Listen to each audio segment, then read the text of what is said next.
Hi. So, we're going to start episode 2.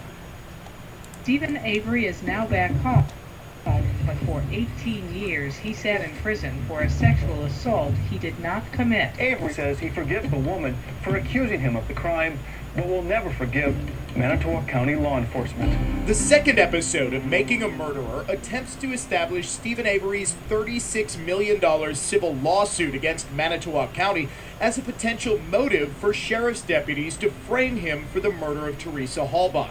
As in the first episode, none of the named defendants in said lawsuit are ever interviewed, so the context of it is provided entirely by Avery and his attorneys. We've alleged $36 million in damages, $1 million per year for the years that he spent in prison, and then the other $18 million for penalty damages or deterrence damages.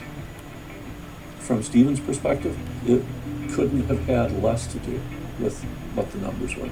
It was entirely about, let's identify who did what here. Let's make sure that they are held up as examples to everybody else in law enforcement as to what you do not do and what the consequences are when you do what you should not do.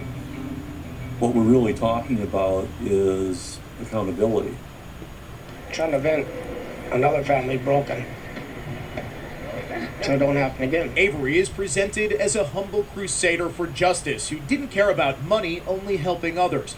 But the series omits the time he tried to get money from Penny Bernstein, the woman he supposedly forgave for mistakenly identifying him as her rapist.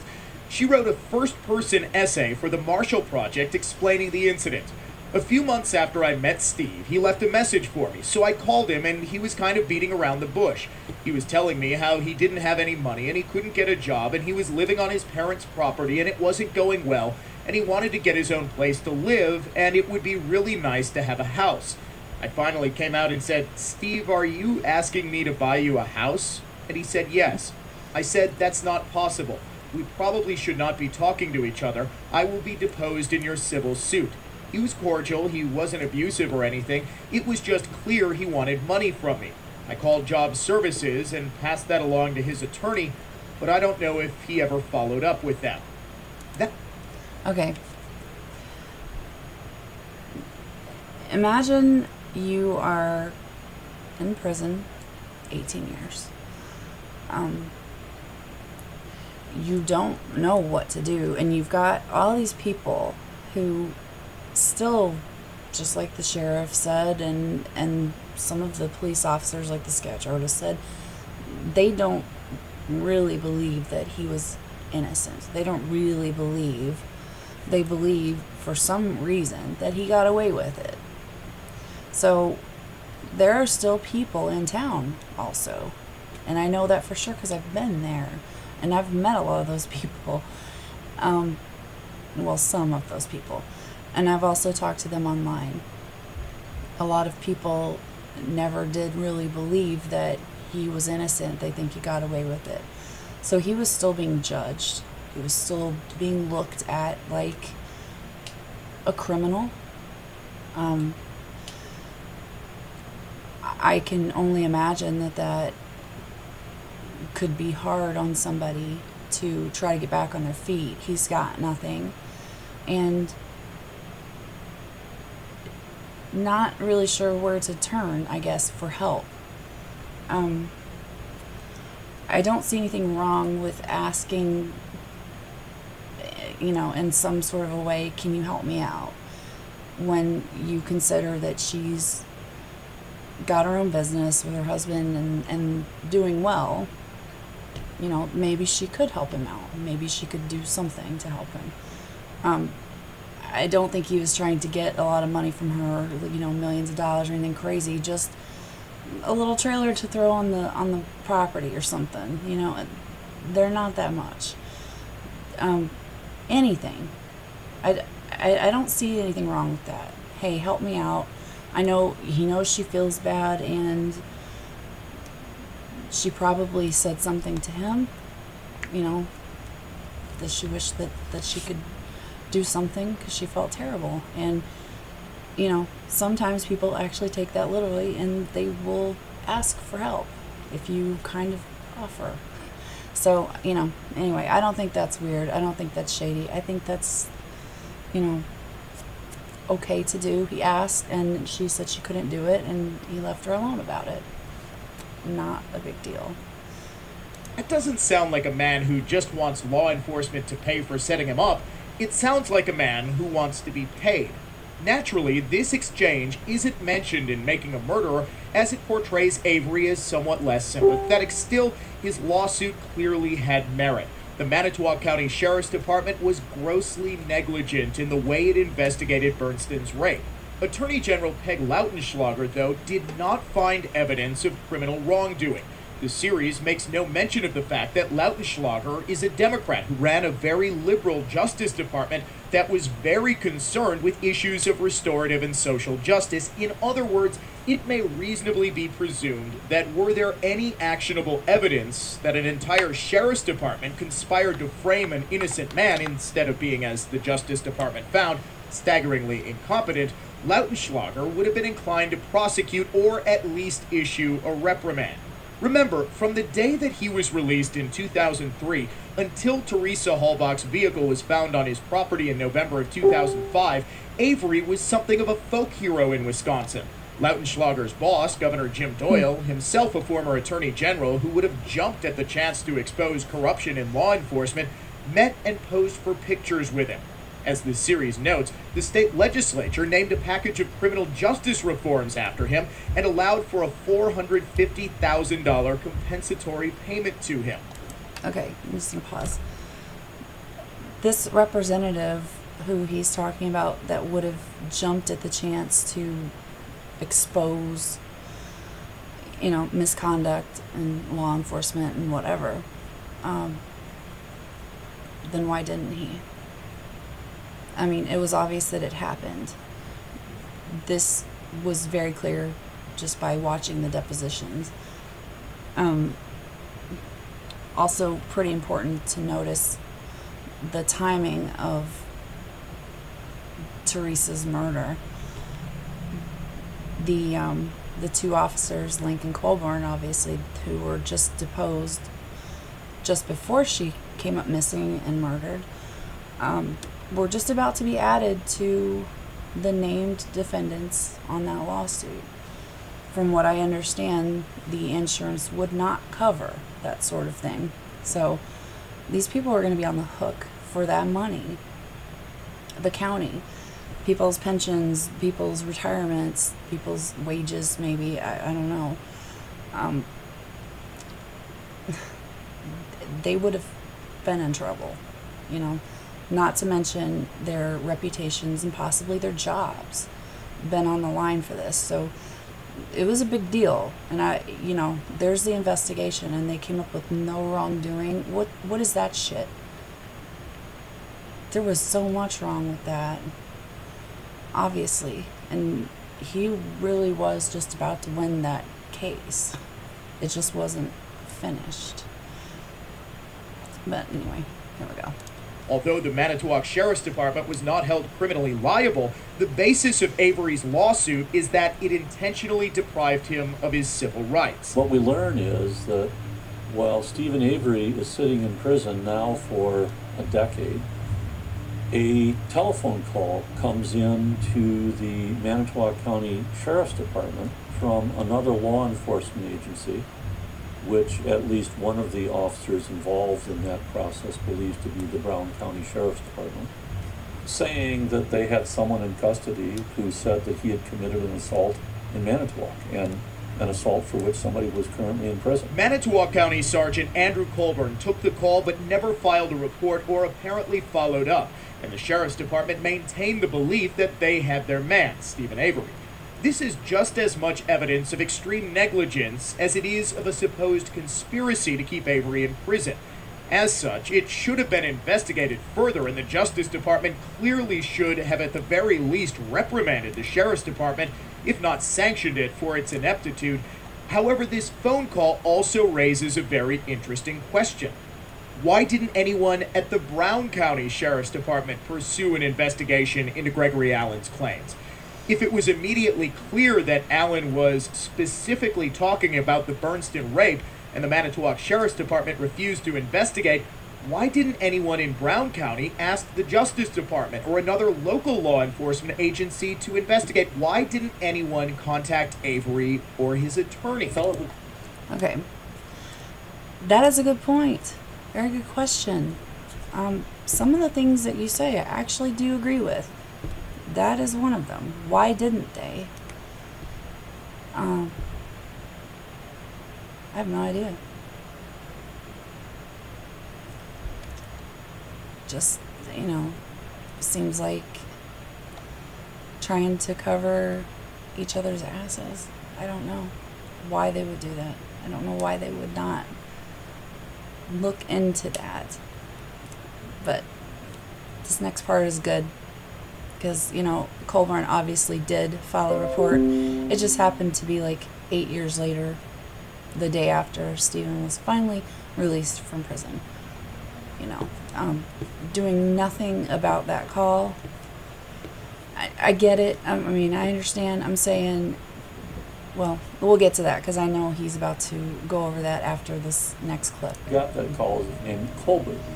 And you might say that there should be a record of him immediately making a report on this.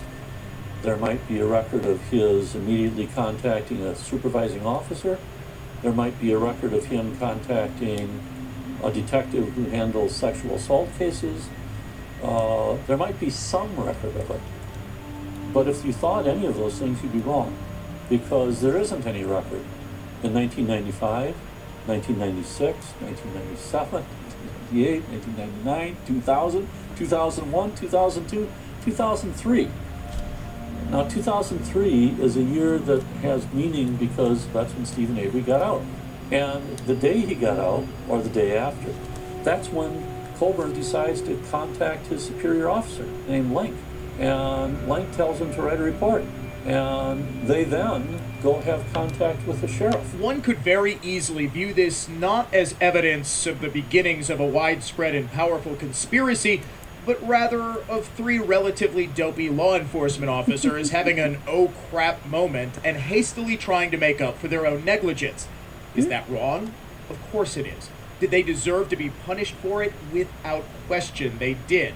But the extraordinary claim that they were all starting to hatch a plot to frame Stephen Avery requires extraordinary evidence to support it, and episode 2 of Making a Murderer provides none other than a potential financial motive in avoiding a $36 million judgment, which insurance may well have ended up covering.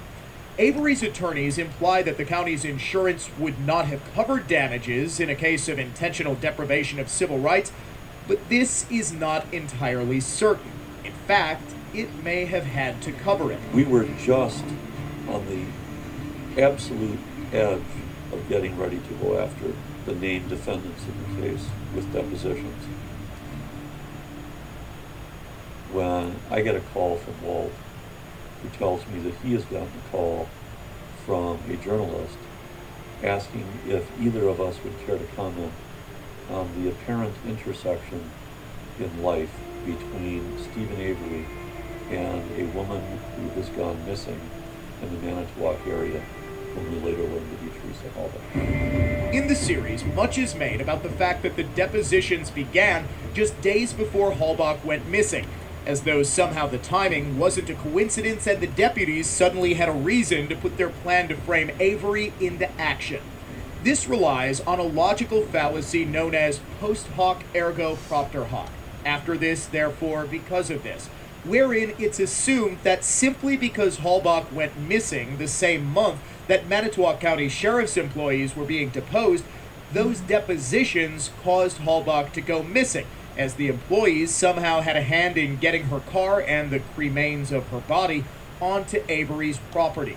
This... Okay. I don't remember where he's going after this, but that's enough. It does not necessarily mean that the police killed Teresa to set this whole thing up to get their asses off the line for the lawsuit. But it could have been a coincidence that this girl happened to go missing and be murdered at that same time. And I'm sure we'll get into that evidence later, but as far as like the police planting and things like that, as far as I'm concerned, this is just my opinion. I don't believe the police planted her remains. I don't believe the police planted her car. I do believe they planted the key. I don't know if I believe they planted the blood, because the blood still could have been planted by whoever else was framing Stephen. That's just my opinion. So I don't think it's this big planned out, they've been working on this for 2 years, how to, I don't believe this nonsense, but that doesn't mean they didn't take advantage of a situation. Suggestion, which making a murderer very obviously raises, is another extraordinary claim that requires even more extraordinary evidence. But other than that potential financial motive, episode 2 offers none. And it also ignores evidence that suggests Avery specifically wanted Teresa Halbach on his property on October 31st, 2005. She had been to his salvage yard 6 previous times. One time, he answered his door wearing nothing but a towel, prompting her to call Auto Trader magazine and tell a receptionist how weirded out she was by him. Okay. First of all, that's been explained. He has a pool in the back. He was in the pool. He had a towel around him when he came to the door. So what? Period. It's that simple. So what? He had a towel around him. He wasn't naked. He wasn't exposing himself. He wasn't doing anything shady or weird. He had a towel around him. He just got out of the pool. And let's just say, just for the hell of it, Teresa shows up. He had just gotten out of the shower, and not being completely sure what to do, not wanting her to leave, let's just say he just got out of the shower, wrapped a towel around him, and opened the door, just cracked the door open, and was like, hold on a second, I will be right out, right? Who cares? Now, as far as this call, it didn't prompt her to make a call. She was making a call to get her assignments, and she happened to mention it in just passing conversation that this happened. They giggled about it, and they were like, ooh, and that was it. There was no freaking out. She wasn't scared of him. Okay, I have actually some sort of a statement from one of her friends that says she was not afraid. Also, she didn't go to her boss and say, I don't ever want to go out there again. Another thing, she was the only photographer for Auto Trader that worked that area. So it's not like they sent multiple people out there to the property to take the pictures. That was her assigned area. So calling Auto Trader, hey, can you just send that girl that was here before? That is not suspicious. That's not weird. That is, I like this girl's work. She's nice. She's friendly. She comes out. She does a good job. She's quick. I pay her. She goes. And boom, I got a picture in the Auto Trader magazine to sell my car. That's the same sort of thing that you would do if you like your hairstylist. You would ask for the same person who did a good job last time or the time before. Not weird. In fact, she gave her cell phone number to him to contact her directly because she makes more money off those hustle shots. So for whatever reason, if he wanted to lure her out there He could have called her cell phone to lure her out there. He could have done anything, but he called Auto Trader to set up an appointment. Well, that doesn't even make sense if you're going to lure someone and trick them and kill them because this whole thing is planned. That's probably the dumbest thing you could do. And I'm sorry, but Steven is not dumb. He's not the most educated person maybe, or intelligent, but he's not dumb. And that's, I'm sorry, if you're planning to kill someone, you don't want to draw attention to yourself by drawing more people into, these people know that I did this.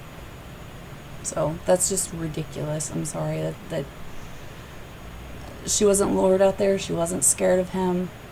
She had no reason to be scared of him. She wasn't creeped out by him.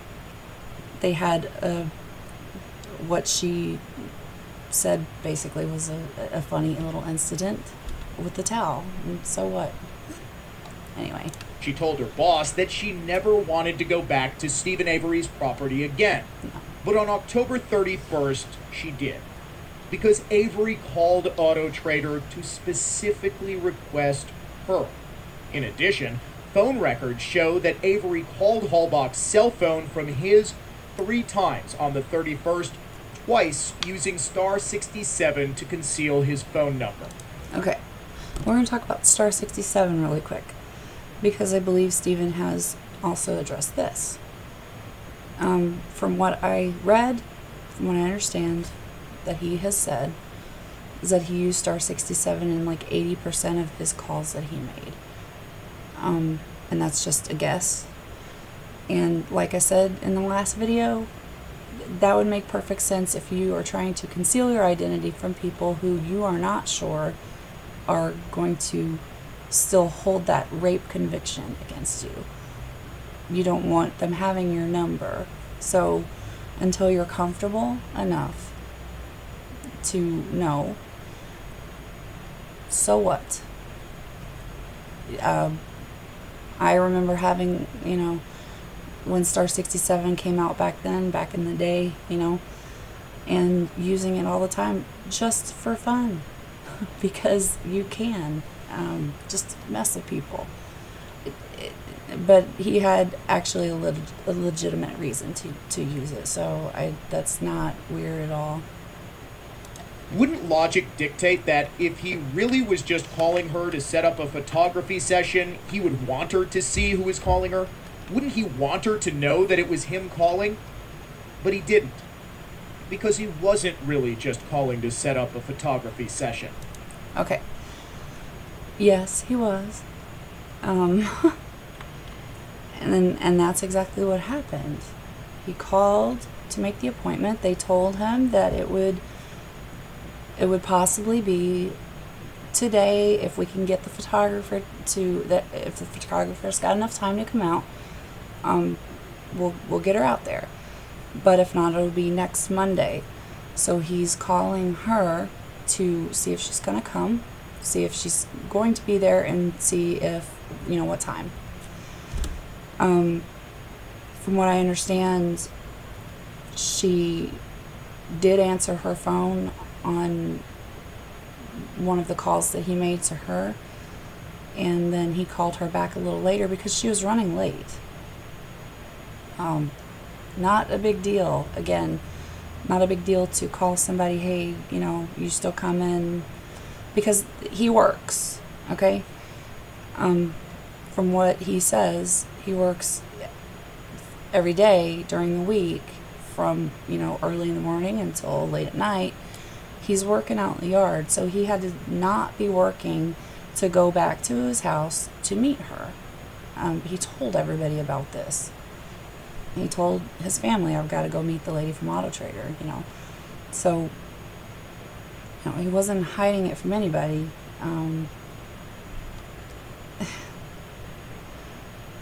Some people just really, really make too big of a deal out of this. It just really is not weird at all.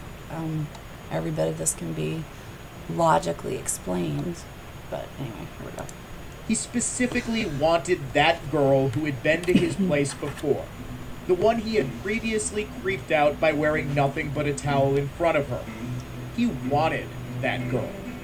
He wanted Teresa Hallbaum. Okay, there's the end of the video. First of all, guy, whatever your name is, how do you know that he was wearing nothing but a towel? Were you there? And I don't think she told anyone that he was wearing nothing but a towel, because you have no idea if he had swim trunks on underneath. Do you? No, you don't. You don't know, unless he would have pulled it open and exposed himself, which I'm pretty sure she probably would have mentioned to somebody. So let's not jump to conclusions and just say things that you don't know for sure. I don't know for sure, but like I said, you know, he obviously didn't open the towel and expose himself, so who cares? He was covered. That's all that's important. Anyway, thanks for watching. We're going to go on to episode 3.